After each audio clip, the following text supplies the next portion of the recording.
Higit sa 1.2 million na mga estudyante ng Eastern Visayas sinasahang papasok ngayong unang araw ng pagbubukas ng klase sa mga paaralan. Detalye ng balita mula kay Jimmy Angay-Angay, RS32, maupay nga agad Jimmy.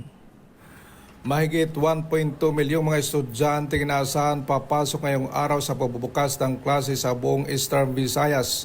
Ayon kay Department of Education Region 8 Regional Director Dr. Salustiano Jimenez, handa na ang 4,197 na paaralan sa reyon para sa pagbabalik ng eskwela ng mga mag-aaral.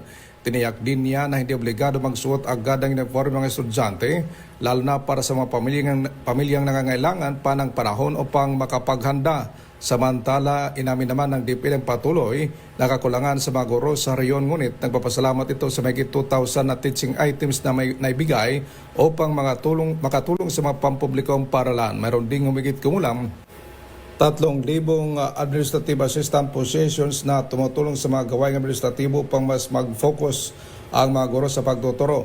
Sa kasalukuyan nasa isang guro para sa bawat 35 na mga estudyante ang ratio sa reyon na itinuturing mas maayos kumpara sa mga nakaraang taon. Patuloy naman ang monitoring ng DepEd upang matiyak ang maayos at ligtas na pagbubukas ng klase ngayong araw para sa lahat ng mag-aaral. Mula dito sa DYVL Action Radio Tacloban, ito si RS32 Jimmy Angay-Angay para sa DZRH. Una sa Pilipinas, una sa Pilipino. Daghang salamat Jimmy Angay-Angay.